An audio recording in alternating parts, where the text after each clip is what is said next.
नमस्कार दोस्तों और स्टडी विद ज्ञान प्रकाश में आप सभी का हार्दिक स्वागत है। तो यूपी ट्रिपल एससी वीडियो परीक्षा के लिए यह मॉडल पेपर नंबर 2 होगा, जो कि 50 प्रश्नों का एक मिनी टेस्ट है।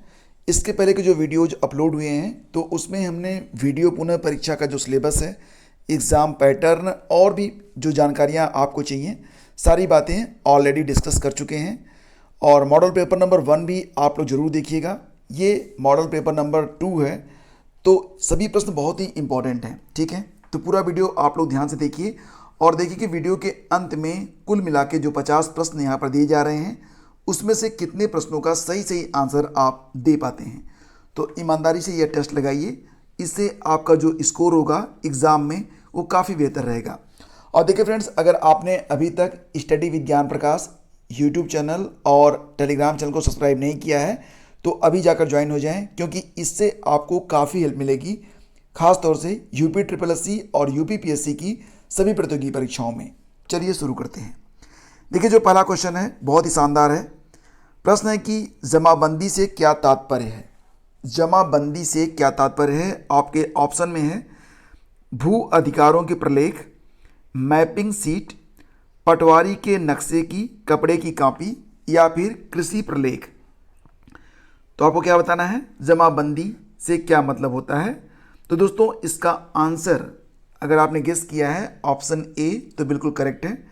भू अधिकारों के प्रलेख को जमाबंदी कहा जाता है। अगला क्वेश्चन है, एक ग्राम में ग्राम के वार्डों से चुने हुए कितने सदस्य होते हैं जिन्हें पंच कहा जाता है। तो एक ग्राम में ग्राम के वार्डों से चुने हुए सदस्य जो होते हैं जिनको पंच कहा जाता है, उनकी संख्या 7 से 17 के बीच में होती है। इसलिए इसका क्वेश्चन 2 का बी ऑप्शन करेक्ट है।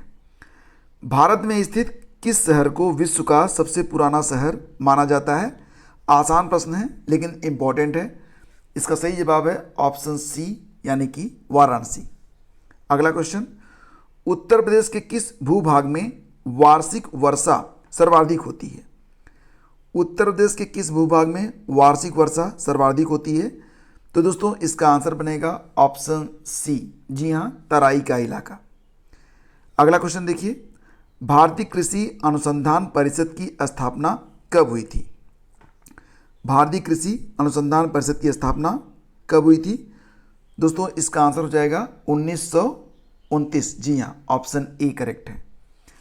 भूमि मानकों के अनुसार सीमांत जोत का आकार क्या होता है। सीमांत जोत का आकार आपको बताना है। तो दोस्तों, अगर भूमि जोत का जो आकार है वो 1 हेक्टेयर से कम है तो उसे सीमांत जोत की संज्ञा दी जाती है। कृषि एवं कृषि संबंधी कार्य भारतीय संविधान की किस अनुसूची का विषय है। बहुत ही अच्छा प्रश्न है। जैसा कि आप लोग जानते हैं, केंद्र सूची, राज्य सूची और समवर्ती सूची में से कृषि और कृषि संबंधी कार्य जो होते हैं ये राज्य सूची के विषय हैं, यानी कि ऑप्शन बी इसका करेक्ट है। राजस्व विभाग की राजस्व शाखा के अंतर्गत निम्नलिखित में से कौन सा विभाग शामिल नहीं है। राजस्व विभाग की राजस्व शाखा के अंतर्गत कौन सा विभाग शामिल नहीं है। तो दोस्तों, इसका आंसर अगर आपने गेस किया है ऑप्शन डी को तो आप बिल्कुल सही हैं। महालेखा संभाग, जो महालेखाकार संभाग होता है, यह राजस्व शाखा के अंतर्गत, मतलब यह राजस्व विभाग की राजस्व शाखा का विभाग नहीं होता है। इसके बाद अगला क्वेश्चन है, एक लट्ठा में कितनी कड़ी होती है। एक लट्ठा में कितनी कड़ी होती है। इसका आंसर हो जाएगा 10 कड़ी, यानी कि ऑप्शन बी करेक्ट है। प्रदेशों में जोतों की जानकारी में सहूलियत हेतु किसान बही योजना कब लागू की गई थी। बहुत ही अच्छा प्रश्न है और कई बार पूछा भी गया है। किसान बही योजना लागू हुई थी कब। दोस्तों, इसका आंसर हो जाएगा 1992 में। ठीक है, 1992 में किसान बही योजना को शुरू किया गया था। निम्नलिखित में कौन सा एक व्यस्ततम सामुद्रिक व्यापार मार्ग है। व्यस्ततम सामुद्रिक व्यापार मार्ग, आंसर हो जाएगा इसका उत्तरी अटलांटिक, यानी कि विकल्प डी इसका सही है। कौन राष्ट्रपति के प्रसाद पर्यंत अपना पद धारण करता है। भारत का नियंत्रक और महालेखा परीक्षक, मुख्य निर्वाचन आयुक्त, लोकसभा अध्यक्ष, भारत का महान्यायवादी। आंसर हो जाएगा इसका ऑप्शन डी, भारत का महान्यायवादी राष्ट्रपति के प्रसाद पर्यंत अपना पद धारण करता है। संविधान के किस भाग में पंचायती राज व्यवस्था संबंधी प्रावधान दिए गए हैं? तो दोस्तों इसका आंसर हो जाएगा जी हाँ, भाग 9 में, यानी कि विकल्प ए आपका सही है। कौन कृत्रिम पारिस्थितिकी तंत्र है? आर्टिफिशियल इकोलॉजिकल सिस्टम जो होता है, या इकोसिस्टम आप कह सकते हैं। आर्टिफिशियल इकोसिस्टम कौन सा है? तो दोस्तों इसका आंसर हो जाएगा ऑप्शन ए, धान का खेत। कौन सा सही सुमेलित नहीं है? ऑक्सीटोसिन एक हार्मोन है। एस्पार्टेम क्या है? संश्लेषित मधुरक है। नियोप्रीन एक विशिष्ट रबड़ है। रेयान यह रूपांतरित स्टार्च बताया गया है, जबकि दोस्तों ये क्या है? तो रेयान जो होता है यह natural sources of regenerated cellulose होता है। तो अगर यहाँ पर सेल्यूलोज लिखा गया होता तो इसका आंसर सही रहता। तो फिलहाल आपका उत्तर बनेगा ऑप्शन डी। भारत में नगरीय क्षेत्रों में बीपीएल परिवारों की पहचान के लिए कौन सी समिति गठित की गई थी? इसका आंसर हो जाएगा दोस्तों हाशिम समिति। हाशिम समिति की स्थापना हुई थी कब? 2012 में रिपोर्ट आई थी सामने, ये याद रखना आप। शहरी गरीबी रिपोर्ट पर हाशिम समिति का गठन किया गया था। अगला क्वेश्चन देखिए, निम्नलिखित में किस बौद्ध साहित्य में महात्मा बुद्ध के नैतिक एवं सिद्धांत संबंधित प्रवचन संकलित हैं? बौद्ध साहित्य में महात्मा बुद्ध के नैतिक और सिद्धांत संबंधित जो प्रवचन हैं ये मिलेंगे आपको कहाँ पर? सुत्त पिटक में, ऑप्शन डी। राजनैतिक सुधारों को लेकर विरोध करने वाले पहले भारतीय कौन थे? राजनैतिक सुधारों को लेकर विरोध करने वाले पहले भारतीय, जी हाँ दोस्तों, इसका आंसर ऑप्शन सी है, राजा राम मोहन राय।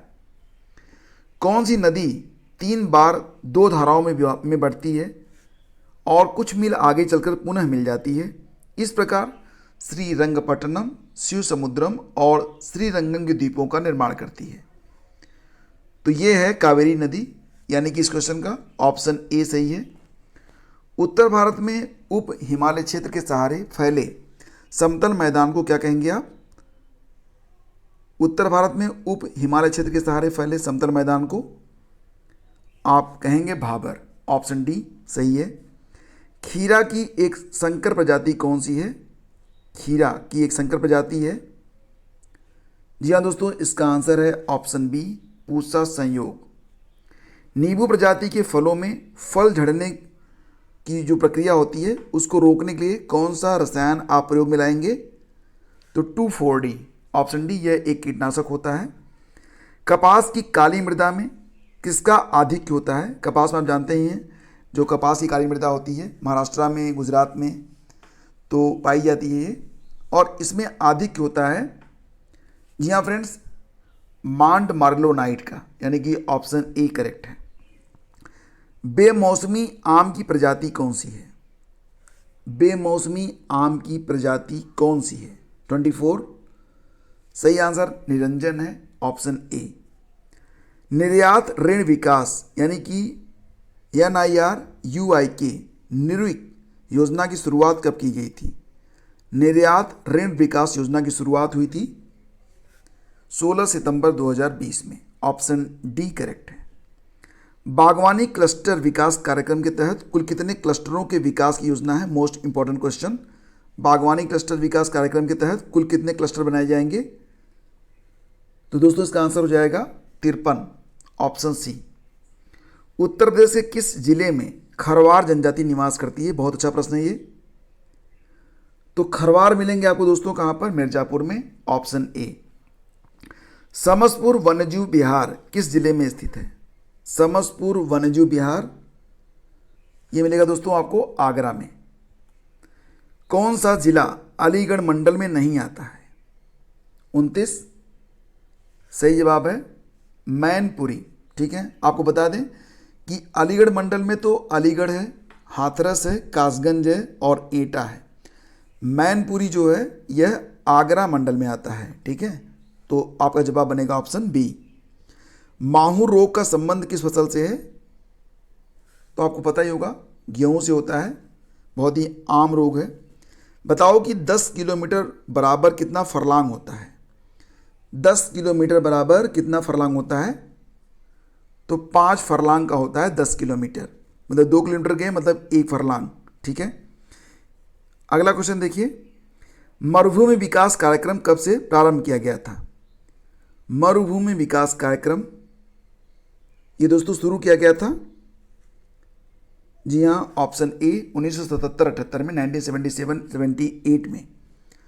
उत्तर प्रदेश की सर्वाधिक लंबी नहर कौन सी है? तो ये है शारदा नहर। इसकी कुल लंबाई कितनी है? जी हाँ, 12,368 किलोमीटर, 12,368 किलोमीटर। और ये बनबसा से निकलती है, बनबसा। कृत्रिम अंग निर्माण निगम कहाँ पर मिलेगा आपको?